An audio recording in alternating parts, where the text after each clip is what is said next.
A Igreja. Sermão pregado pelo pastor Mateus Nogueira Dantas. Mensagem pregada no Evangelho segundo Mateus, capítulo 16, versículo 18. Esta mensagem faz parte da série de mensagens O Galardão. Igreja Batista da Cruz, fica na Rua do Fico, número 1003, no bairro Santana, na cidade de Araçatuba. Para nós, povo de Deus, nós estamos numa série de mensagens, uma série de pregação a respeito daquilo que nós chamamos de galardão. O que seria um galardão? Galardão são aquelas bem-aventuranças antecipadas que nós recebemos aqui nessa terra e aquelas bem-aventuranças que esperamos que receberemos naquele grande dia em que o Senhor Jesus há de se revelar e julgar homens e mulheres, grandes e pequenos, de toda raça, tribo e língua, e todos confessarão que Ele é o único Senhor de toda a terra. Então galardão é, por assim dizer, um presente, é, por assim dizer, um dom que Deus nos dá e pelo meio do qual o Senhor nos faz já, aqui agora, experimentar um pouco das bem-aventuranças. O que seria bem-aventurança? Ser bem-aventurado significa ser mais do que feliz. O mundo procura um propósito para viver, o mundo procura um sentido da vida, porque sem um sentido as pessoas não podem ser felizes de verdade. Nós, todavia, é meio que estranho dizer isso, mas é a verdade, estamos além disso, porque não estamos circunscritos às circunstâncias, para ser um pouco redundante aqui. Nós não estamos, a nossa alegria, a nossa felicidade, ela não depende das circunstâncias. Obviamente que nós não somos um bando de tapados, né, e doentes intelectualmente, que recebe uma má notícia e sai batendo palma e cantando de alegria. Isso seria irracional. Quando nós recebemos más notícias ou quando coisas acontecem com a gente, isso nos afeta. Todavia, essa tristeza e esse sentimento ruim não deve permanecer. Para lembrar as palavras do apóstolo Paulo, alegrai-vos. Outra vez vos digo, alegrai-vos. Uma ordem no imperativo, porque a nossa alegria tem nome, e o nome dela é Jesus Cristo. E nós falamos disso na nossa primeira pregação. Foi a respeito do maior galardão. E qual seria o maior de todos o galardão, né? Os galardões? É o próprio Jesus Cristo. A palavra de Deus diz que Deus amou o mundo de tal maneira que deu. Ele deu o quê? Ele deu aquilo que seria dele mesmo. Ele deu o seu unigênito, para que todo aquele que depositasse fé nele jamais enfrentasse a morte. Essa semana eu estava com a minha mãe e meu pai que estão me visitando aqui na cidade. Estamos orando para eles mudarem para cá, mas enquanto isso não acontece, estavam me visitando. E nós estávamos sentados numa sorveteria e estávamos imaginando como seria a vinda de Cristo. Imaginando, mas não só imaginando, mas tentando ter um pouco do vislumbre da vinda dele, porque a palavra de Deus diz como vai ser. E ele vai vir cheio de poder, cheio de glória, cheio de majestade, porque é assim que ele é. Aquela imagem de um Cristo moribundo, crucificado e meio machucado, já passou. Ele já veio como cordeiro. A sua segunda vinda será como um leão, como eu disse, para julgar a todos.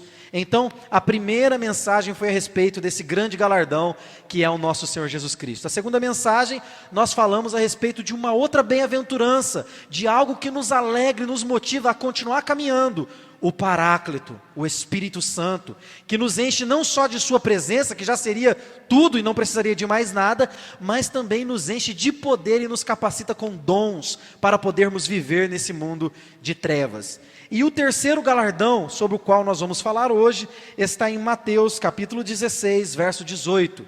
Para isso, abra sua Bíblia aí, nós vamos meditar nesta palavra maravilhosa.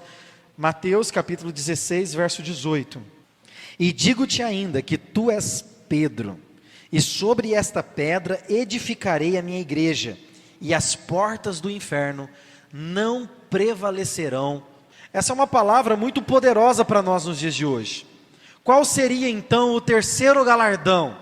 A terceira via pela qual nós nos sentimos bem-aventurados e nos sentimos quase que intocáveis, embora vez ou outra as circunstâncias, como eu disse no começo, nos oprimam. Mas isso não dura muito, por causa desse terceiro galardão. O nome desse terceiro galardão, e sobre o qual nós vamos pregar nesta noite, é a igreja. A igreja de Cristo Jesus é um presente para nós. Deus, ele não precisava de nós. Deus, ele não precisava nem da humanidade. Ele não precisava ter criado nada. E ele já seria satisfeito em si mesmo. Uma grande diferença entre o nosso Deus e, por exemplo, o Deus do islamismo, que é um Deus falso, é que o Deus do islamismo é uma pessoa somente. E sendo uma pessoa somente, ele, para poder se sentir completo, precisou criar. Ele precisou criar algo para poder amar. Ele precisou criar algo para poder sair da solidão. Mas o Deus revelado na Escritura, o único Deus verdadeiro, ele é o Deus Pai, o Deus Filho e o Deus Espírito Santo. O Filho gerado do Pai, por assim dizer, porque é o primeiro da criação, aquele que irrompe a nova criação, mas ele não foi criado. Jesus Cristo existe desde a eternidade. Ele é o Filho unigênito, eterno do Pai, que procede do Pai. O Espírito Santo também eterno, pré-existente, autossuficiente, não teve início. Jesus Cristo, o alfa e o ômega, o princípio e o fim. O Espírito Santo, pré-existente, aquele único que prescruta as profundezas do Pai. E o Pai, aquele que o Filho e o Espírito se submetem em amor eternamente. Esse é o Deus triuno, Deus maravilhoso, revelado na Escritura. E como diz um grande homem de Deus, chamado Timothy Keller, existe quase que uma dança da Trindade, em que o Pai ama o Filho eternamente, o Filho ama o Pai eternamente, e o Espírito ama ambos eternamente, e eles nessa dança de amor eterna, não precisavam de nada, mas você sabe que quando um casal se casa, um marido e uma mulher, o que significa, na maioria das vezes, né, hoje em dia, muitos não querem mais ter filhos, né? Mas o que significa o transbordar do amor do casal? É quando o casal já não se cabe mais de amor e vem então filho. O filho é, por assim dizer, o transbordar do amor do casal. E se você ainda não é pai nem mãe, eu preciso dizer, você saberá um pouco mais a respeito do amor quando isso acontecer. Então os filhos é esse transbordar. Um grande homem de Deus chamado Guilherme de Carvalho certa vez disse que Deus estava com o Filho e com o Espírito na eternidade sem precisar de nada, e olhou para o Filho e transbordando de amor, deu um sorriso para o Filho, e o sorriso que ele deu para o Filho foi a criação. O evangelista João diz que tudo o que foi feito por ele, por meio dele e para a glória dele, foi feito para Jesus Cristo. Então quando o Pai cria todas as coisas, junto com ele está o Espírito e está o Filho, ele faz isso num transbordar de amor, não porque precisava de algo, mas porque o seu amor era tão imenso, e na teologia é esse mesmo nome, imensidão, porque não cabe em espaço algum, que nos alcançou. E então Deus, ele cria um povo para si, começando com Adão e Eva. Esse povo peca, e Deus não desiste desse povo, e no Antigo Testamento mesmo, nós vemos a figura pálida da verdadeira igreja. O povo de Deus no Antigo Testamento ainda não tinha a plenitude que nós temos em mãos, que é a palavra de Deus, e o conhecimento e a revelação que nós temos. Nós hoje, aqui agora, vivemos a plenitude daquilo que aqueles homens esperavam e criam no Antigo Testamento. Então a igreja no Antigo Testamento vem a florescer e nasce com mais poder e glória ainda, depois da morte e ressurreição de Jesus Cristo e da vinda poderosa do Espírito Santo. E aqui nesse momento e nessa palavra que nós estamos, Jesus está exatamente dizendo para Pedro, que sobre a verdade de que ele é o Filho de Deus, o Cristo, o ungido, o separado, e que nele romperia a nova criação, ele estabeleceria os fundamentos que não deixariam com que a igreja, o povo de Deus, eu e você, fôssemos abalados. A palavra de Deus é muito forte e poderosa para mim e para você, e isso deveria fazer a gente amar a igreja. Ela diz, e digo-te, Pedro, e digo-te ainda, tu és Pedro, e sobre esta pedra edificarei a minha igreja, e as portas do inferno não prevalecerão contra ela. A figura pintada aqui é maravilhosa. Eu não tive ainda o privilégio, se alguém quiser me abençoar, estou recebendo, de ir na Terra Santa lá, que as pessoas falam, em Israel. Mas quando você estuda geografia e algumas questões arqueológicas, você aprende um pouco. E quando Jesus está caminhando aqui com os discípulos, ele está indo para um lugar de oração. E naquele lugar há um riacho, e naquele riacho há uma caverna. E aquela caverna, ela se parece muito com uma caveira, e quase com uma boca. E aquele lugar era chamado de inferno, porque era onde os deuses pagãos eram adorados. Era um lugar, um centro de adoração e oração. Então as pessoas que estavam ao redor iam até aquele lugar para poder adorar os seus deuses. O que Jesus está fazendo é pegar os seus discípulos e levar na boca do inferno. Preste atenção. O lugar chamado inferno, chamado ali caveira, aquele lugar terrível onde as pessoas adoravam, o centro de adoração pagã. E quando eles chegam ali naquele lugar, Jesus aponta e diz: Pedro, é você. Essa revelação que você recebeu não foi de homem, não foi de carne, não foi de sangue, mas foi do Espírito que procede do Pai. E sobre esta pedra eu edificarei a minha igreja. E as portas do inferno, estava lá, diante do inferno, o lugar chamado, não prevalecerão contra a minha igreja. Sabe o que isso significa para mim e para você? Significa que nós não estamos numa posição de passividade, esperando o inferno nos atacar. Deus não nos chamou para ficar escondidinho, não. Jesus pega os seus discípulos e marcha em direção ao lugar da adoração pagã. E diz: eles não vão prevalecer contra vocês. A igreja de Jesus Cristo, a única, santa igreja de Jesus Cristo, a verdadeira igreja, ela não pode ser abalada pelo inferno, ela não pode ser tocada pela morte, ela não pode ser apavorada pelos demônios, ela não sente as crises como o mundo sente, porque o inferno não pode prevalecer contra nós, e porque nós estamos caminhando em triunfo, o nosso general venceu. A igreja, ela é poderosa, e Deus nos chama então para nós nos levantarmos com esta audácia. A palavra de Deus diz que Deus não tem nos dado um espírito de covardia, de amedrontamento, de timidez, antes tem nos dado um espírito de coragem, de intrepidez, de poder, de força. Para quê? Para avançar em direção às portas do inferno. A grande questão e a grande pergunta que precisa ser feita é se você realmente sabe o que é a igreja e se você faz parte dela. Quando nós cremos em Cristo, e nós fazemos isso, cremos nele por obra do Espírito Santo, nós recebemos o Espírito, nós somos batizados, sendo assim, por dizer, unidos ao corpo de Cristo, somos unidos a Ele. Ele é a cabeça, nós fazemos parte do seu corpo, então nós tornamos parte dele. A isto nós chamamos igreja. Ou seja, os crentes escolhidos, chamados, separados, regenerados, trazidos para perto e ajuntados pelo Espírito Santo, que é o selo de autenticidade do verdadeiro cristão. Para o quê? Para a santa comunhão. Esta fórmula que eu fiz, nos diz pelo menos duas verdades. A primeira é que não é possível ser de fato igreja sozinho, como alguns querem acreditar. Também é impossível ser igreja se não estamos sentados à mesa de Cristo, juntos, glorificando a Ele. Igreja não é um bando de gente se vestindo igual, falando a mesma língua, vestindo as mesmas roupas, pensando tudo igualzinho e conversando sobre as mesmas coisas. Não, sabe o que é igreja? Igreja é quando um monte de gente diferente, que não poderiam estar sentados juntos, se sentam juntos na mesa do Senhor, para trazer à memória aquilo que dá esperança, em comunhão com o Espírito, com o Pai e com o Filho.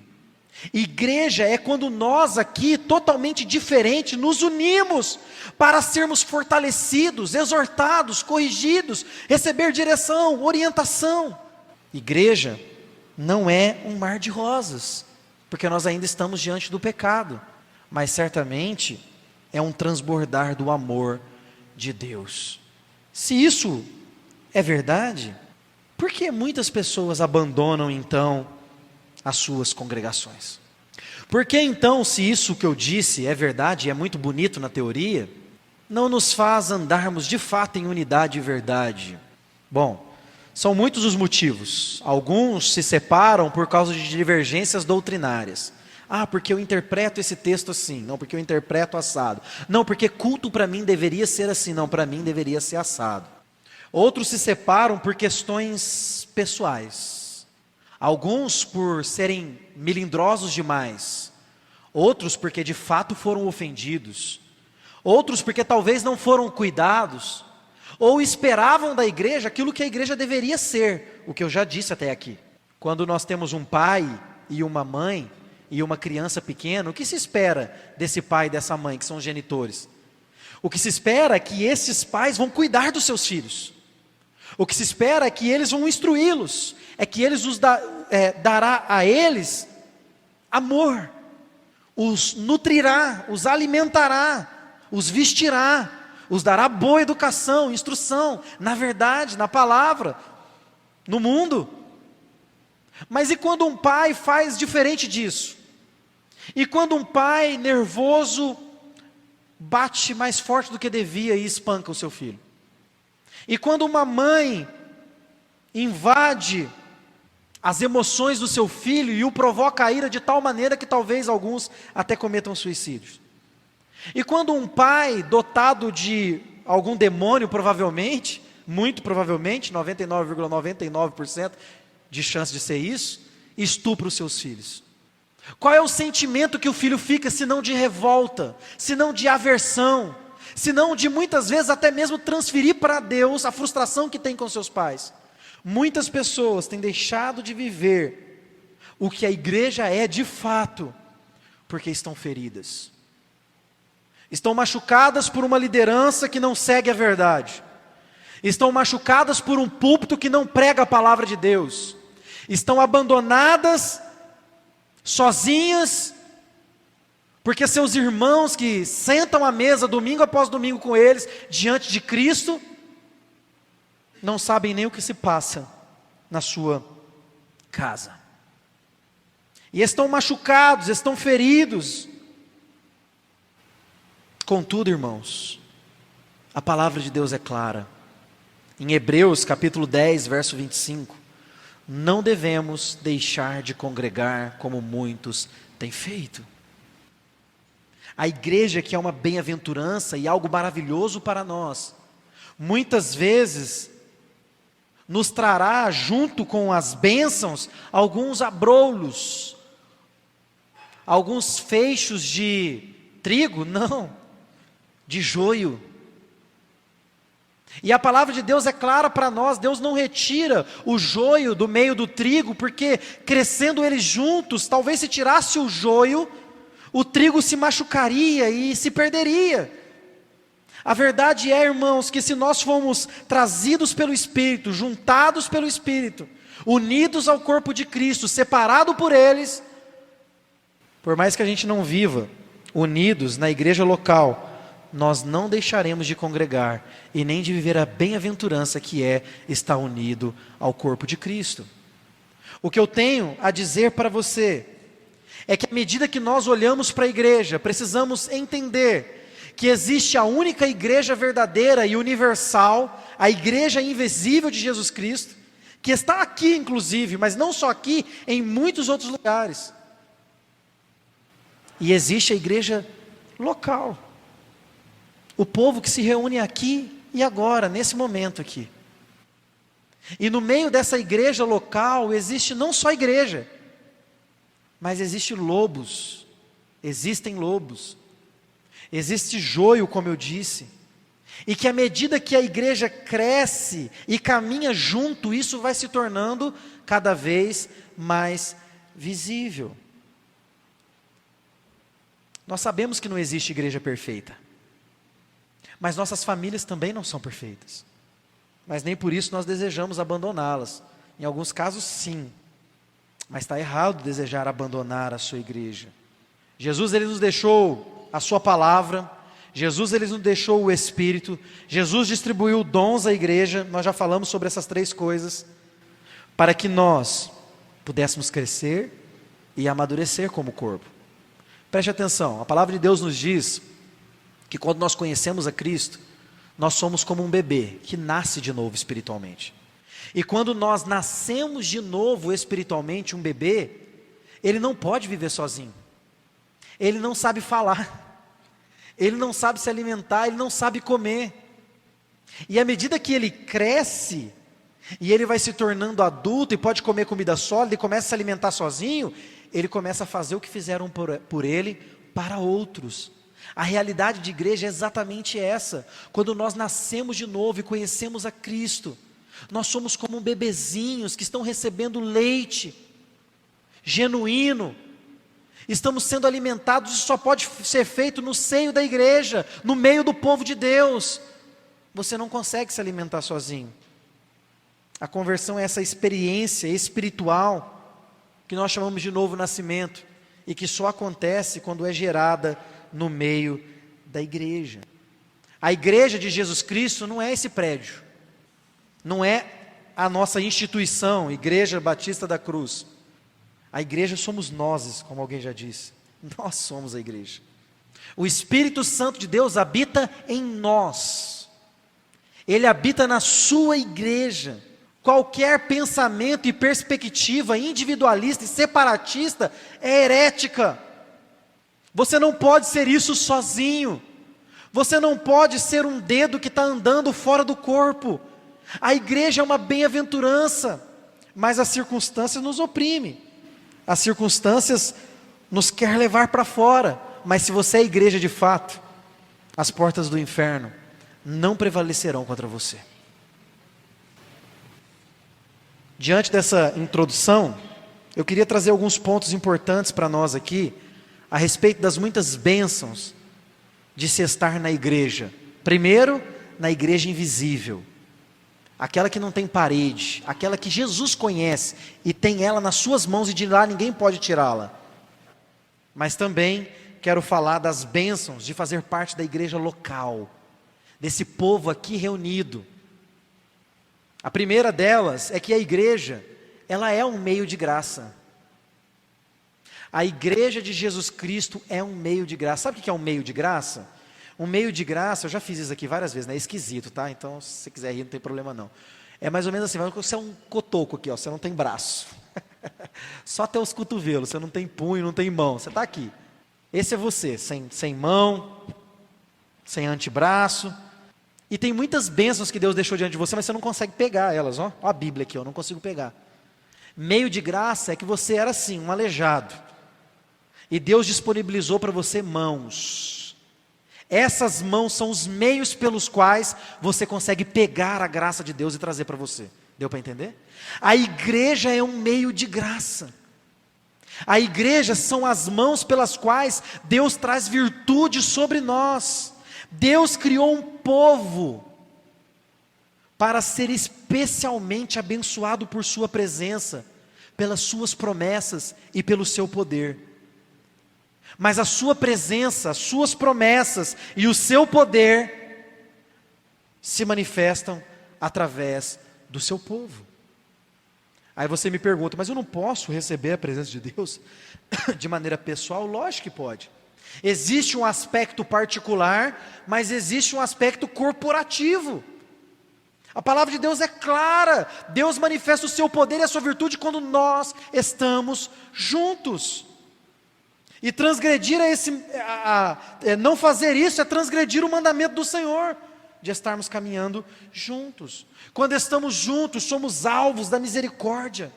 Somos alvos da graça. É como se nós caminhássemos com um alvo nas costas. Quando nós nos unimos, a gente vira um alvo grande. Quando nós estamos sozinhos, nós somos um alvo pequeno. Deus não vai errar o alvo não, tá irmão? Ele não é um flecheiro ruim não. Não é isso que eu quero dizer. Mas o que eu quero dizer é que as bênçãos e a virtude de Deus vêm sobre nós com mais poder, com mais impacto, com mais glória, quando nós somos igreja. E não só quando nós somos pessoas, mas quando nós somos igreja, quando nós estamos juntos. Então nós somos alvo da misericórdia, da graça, do favor, do amor, da bondade de Deus. Quando nós estamos juntos, nós somos mais fortes para impactar a comunidade onde estamos inseridos. Quando nós estamos juntos, nós conseguimos contribuir para o avanço do Evangelho em outras localidades. Quando nós estamos juntos, nós somos capazes de preparar melhor os nossos jovens, para que sejam homens cheios do Espírito Santo e cuidem bem das suas famílias. Quando nós estamos juntos e fortalecendo uns aos outros, nós conseguimos caminhar em santidade e verdade, por mais que nesse processo a gente peque. Então, em primeiro lugar, a igreja é meio de graça, irmãos. Algumas coisas nos mostram isso. Você quer ver um exemplo? É interessante isso que eu vou falar para vocês. Vocês que gostam de sentar no fundão aí, não se sintam constrangidos, tá? Pode não ser por esse motivo. Não quero colocar todo mundo no mesmo balaio. Mas, talvez você goste de algum cantor, algum artista, você o admire muito, e você queira muito, sei lá, ir num show dele. Pois bem, você vai e compra o ingresso. O show vai começar. Cuidado com os shows, tá, irmãos? Alguns são bons, outros nem tanto. Você vai no show, o show vai começar, você comprou o ingresso. Que horas que você vai chegar no show? Se você gosta muito do artista. Quais serão as cadeiras que você procurará? As últimas ou as primeiras? Não estou dizendo que quem está sentado aí no fundo não quer saber de Jesus, tá? De maneira alguma. Alguns estão por timidez, outros estão mais restritos, outros gostam de ficar um pouco mais longe para não ouvir minha gritaria. Tem vários motivos, tá? Então eu não quero generalizar. Mas eu estou mostrando aqui um ponto prático da vida cotidiana, para mostrar que muitas vezes a gente não valoriza aquilo que Deus nos deu e colocou diante de nós. Nós somos alvos, a igreja é meio de graça. É na igreja que a palavra é pregada. Foi por causa da igreja que a Bíblia foi traduzida. Foi por causa de homens de Deus separados e no meio do seio da igreja que as teologias sistemáticas mais conhecidas puderam ser escritas, porque eles eram sustentados pela igreja. Foi por causa da igreja que a palavra de Deus chegou até as nossas mãos. Foi por causa do povo de Deus e não de um indivíduo sozinho, separado. A igreja é meio de graça. Em segundo lugar, Ele nos mandou fazer discípulos. Fazer discípulos, irmãos, implica em caminhar juntos, isso é uma bênção. Discipulado é uma coisa maravilhosa. Caminhar junto, não dá para eu te discipular à distância. A pregação pública que eu estou fazendo aqui hoje é uma maneira de discipular. Só que se eu fizesse uma enquete, não precisa levantar a mão, tá? E dissesse assim para você, olha, lembra aí, 10 pregações minhas que você gostou muito. Talvez você lembre de uma, duas. Mas se eu dissesse assim a enquete, lembre aí 10 momentos que eu tive com você e que foi bom para você, você vai lembrar de todos. Com certeza você deve lembrar aí de pelo menos uns 10. Momentos que você estava em dificuldade, que você precisava de uma palavra, precisava de uma oração e o irmão estava lá. Discipulado implica em caminhar junto, em estar perto. E isso só pode ser feito com eficácia quando nós estamos juntos. Eu só posso discipular se nós estivermos juntos. Você só pode me ajudar e me discipular se você estiver junto de mim. Em Mateus capítulo 28, verso 19, Jesus vai dizer, ide e fazei discípulos de todas as nações, pregando, batizando-os. Em Atos capítulo 1, verso 8, a palavra de Deus vai dizer que era para eles esperar o poder de Deus que viria por meio do Espírito Santo, e depois disso, eles seriam testemunhas. Em Jerusalém, na Judéia, na Samaria e até os confins da terra. Nós sabemos que isso é concomitantemente. À medida que eu estou em Jerusalém, outros estão na Judéia, outros estão na Samaria, outros estão nos confins do mundo. Mas sem unidade, isso não seria possível. Sem unidade, nós não teríamos sido evangelizados, porque foi uma igreja que enviou os primeiros missionários protestantes para cá. Uma igreja reformada.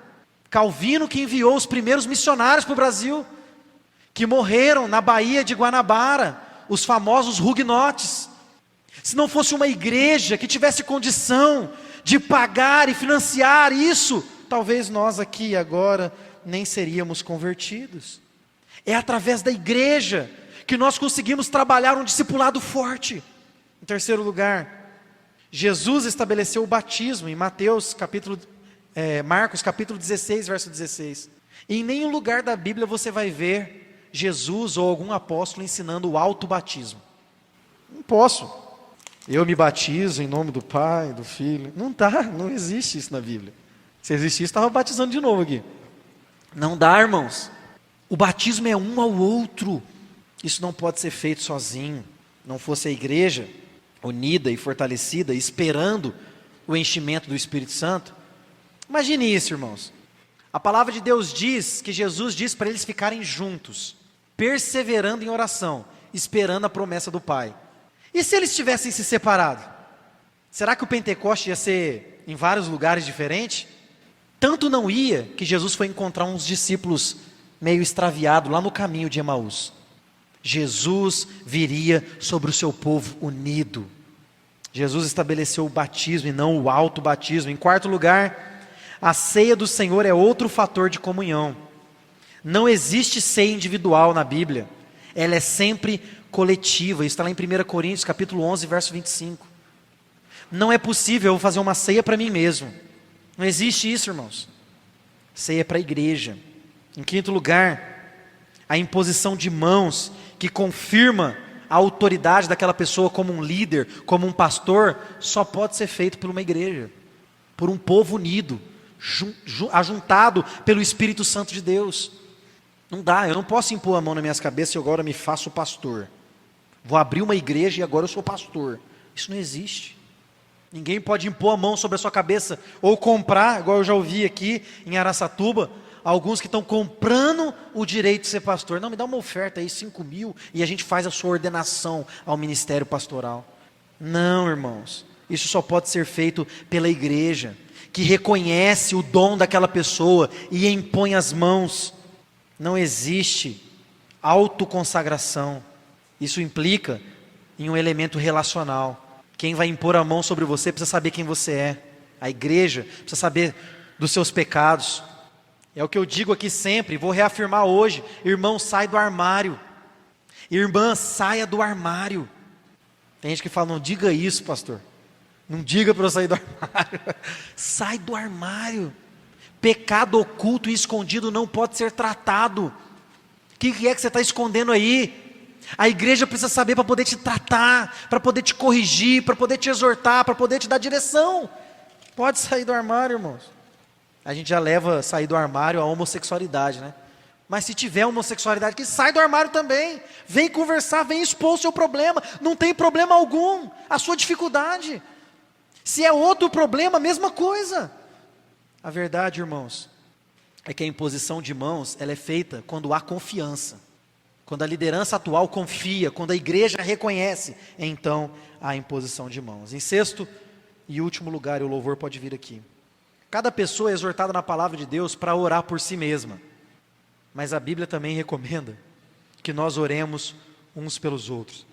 É interessante nós olharmos para Colossenses e vermos que o apóstolo Paulo fala de bispos, de presbíteros, de diáconos. Isso não pode acontecer dentro de uma casa, porque dentro de uma casa o que há? É um marido, uma esposa e seus filhos, e não um presbítero, um bispo, e os filhos são os diaconozinhos. Não, irmãos, existe uma estrutura, já na palavra de Deus, essa ideia de desigrejado aí, não, nós não precisamos de estrutura, não precisamos de líder.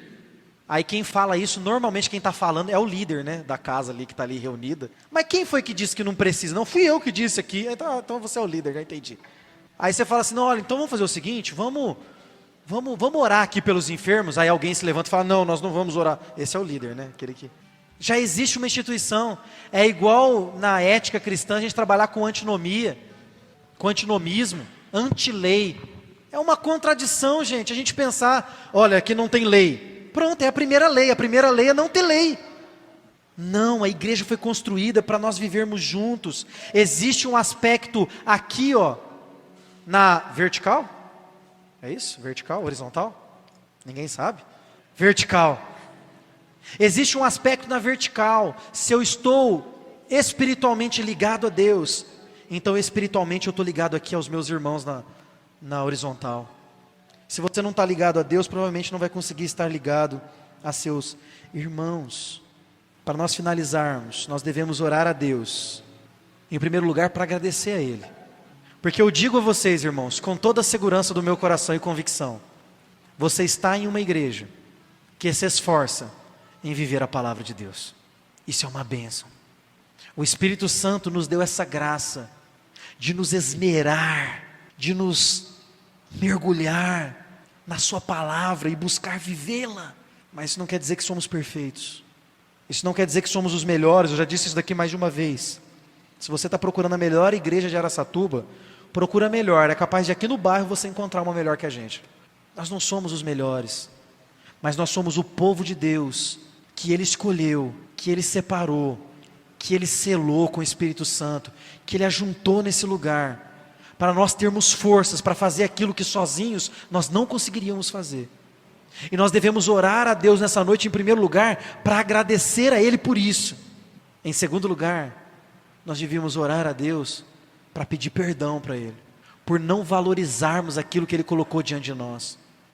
Quanto tempo você orou para ter uma igreja bíblica? Quanto tempo você esperou para estar em um lugar em que a pregação fosse fiel da Escritura? Mas a teoria, irmãos, ela não é suficiente.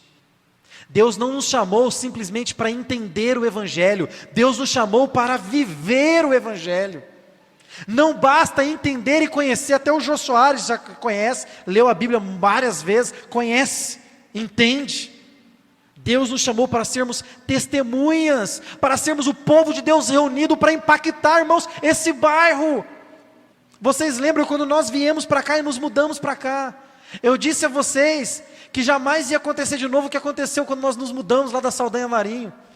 Nós mudamos de lá, os vizinhos não choraram, acho que só uns vizinhos só que está aqui, que chorou, que estava bem pertinho da casa, né? Os vizinhos não choraram a nossa ausência, não sentiram a nossa falta. Que tipo de igreja é essa? Uma igreja muito boa, teologicamente, talvez. Essa semana, para ser mais preciso ontem, nós reunimos alguns irmãos aqui da igreja, e eu pedi para eles fazerem um exercício. Escreva aí no papel o ponto forte da nossa igreja. E todos escreveram, quase que unânime, a pregação da palavra. Aí eu falei, agora no verso, escreva o que você acha que é o ponto fraco da nossa igreja.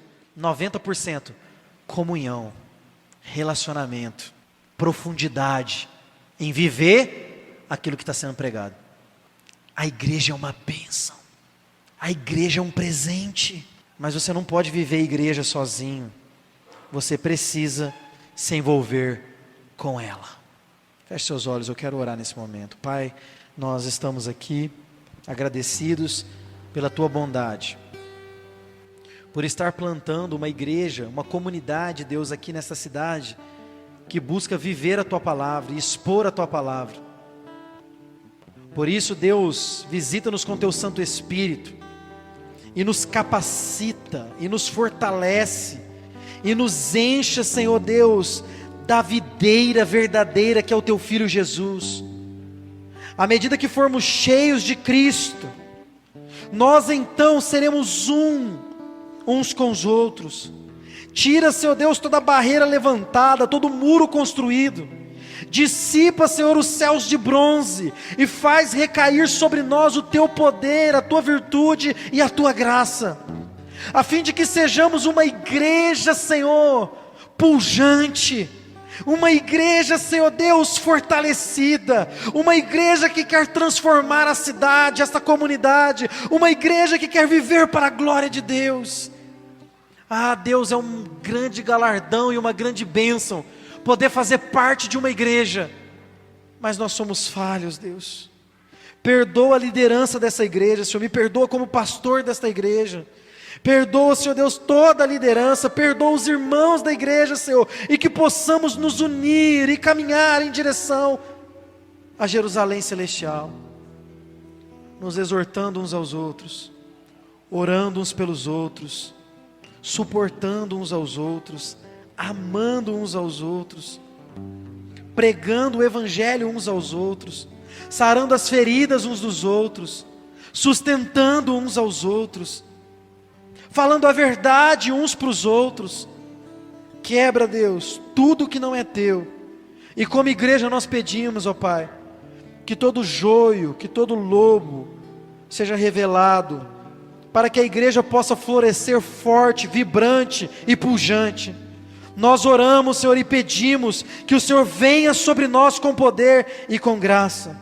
Encha-nos do Espírito Santo, para que as portas do inferno não prevaleçam contra nós. Oramos em nome de Jesus. Amém e amém. Glória a Deus. Fique de pé, irmãos.